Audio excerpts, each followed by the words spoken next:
What's your area of expertise within psychology? Is it child psychology? You could just say developmental psychology. I wanted to start by asking you a little bit about your hypothesis. What were you and your colleagues looking to find out? Verb learning is actually really difficult for young children. So we learn nouns really easily. You have a shape bias that actually helps with that. But verbs are challenging, where children actually think that the object that they learn a verb with initially is really important to the meaning of that verb.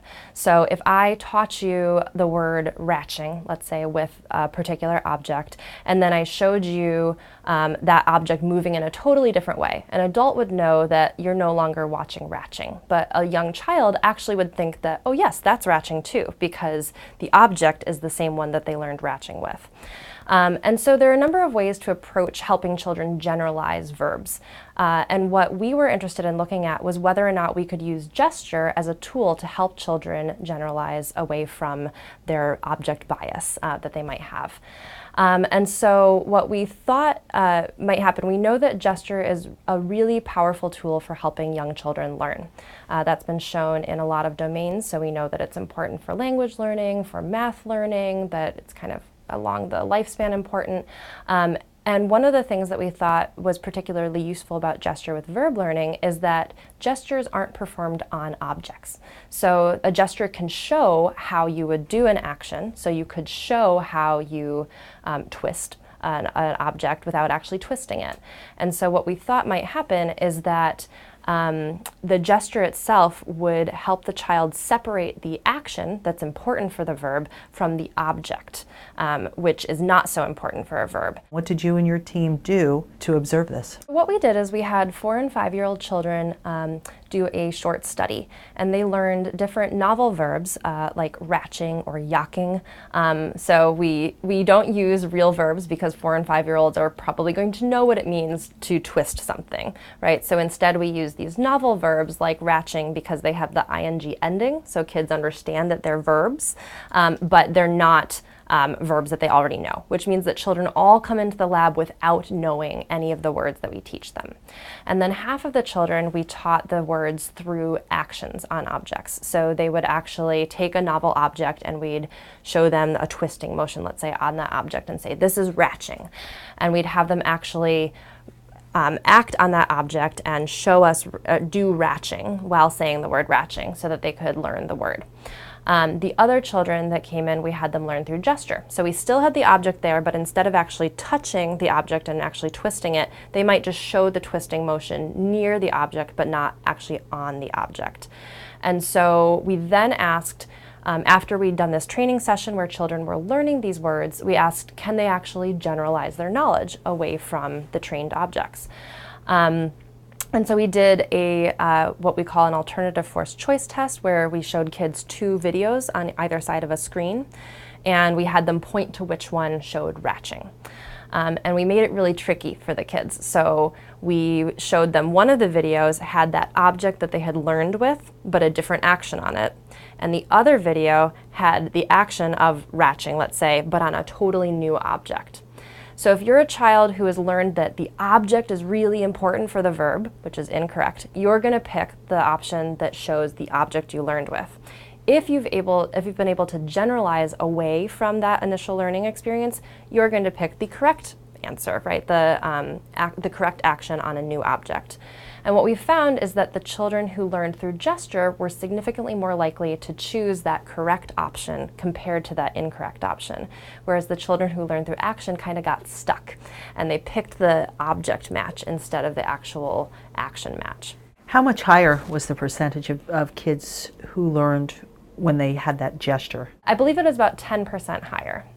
And the really interesting thing that we found is that we actually tested them the next day as well. So we thought, well, is this just a really transient temporary effect, or is this actually something that would extend? And what we found is that on the next day, we actually saw better generalization for the children who learned through gesture than that first day.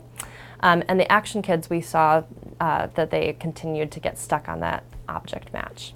What does that suggest to you and your colleagues? What that suggests is that There are many ways that you can learn, verbs. And a lot of times the way that we learn verbs is actually acting on a toy. However, what our work suggests is that it might actually be more powerful to not have that object readily available. And that's actually pretty exciting because you might think, oh, do I need to buy a really expensive toy for my child to be able to learn with? And the nice thing about our research is that it suggests that really what these gestures are, what we do with our hands naturally, these tools that we just have available, can be really powerful for learning. They can lead to more flexible learning. They can lead to children retaining that knowledge over time. And so it might be just as good to, or even better, to show your child how to do a particular verb with just your hands instead of having a particular toy, and this may lead them to more flexible knowledge. What are the implications for this research? Why would it be important? The implications are actually really exciting. What they suggest is that you might think, I need to buy specific toys and specific expensive toys to help my children learn. But really what our findings suggest is that your hands are a really important tool for teaching young children words. And actually showing a gesture can lead to much more flexible knowledge than showing an action on an object when you're teaching a verb. You found that this wasn't something that was transient or fleeting.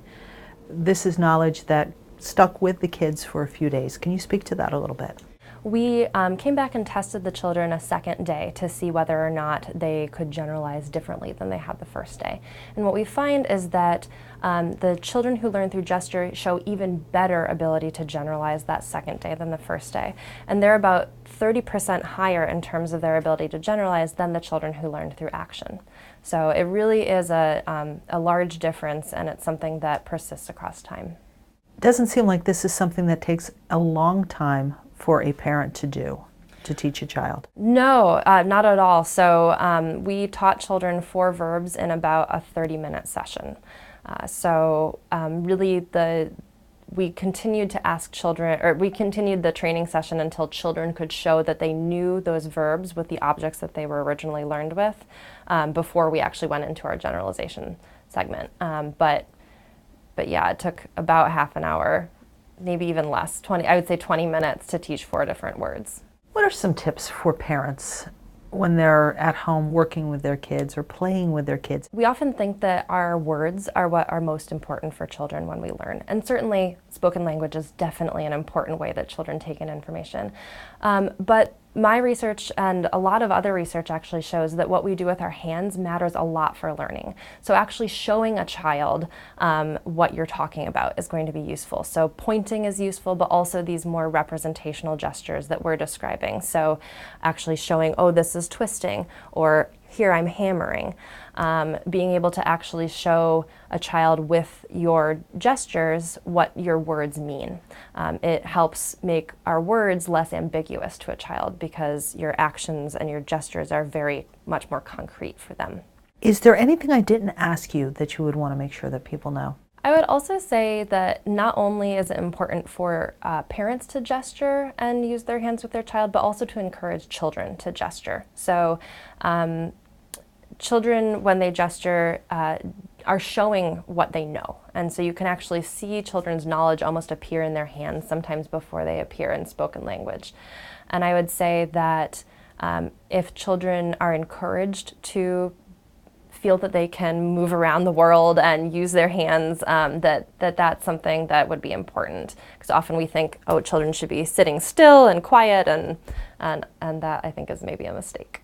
I have a cousin who teaches young kids, and we always hear her say to our young relatives, honey, use your words.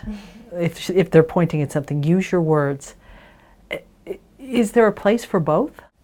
Absolutely. So I think there is definitely a place to use both your words and your hands. In fact, usually you should be using them together.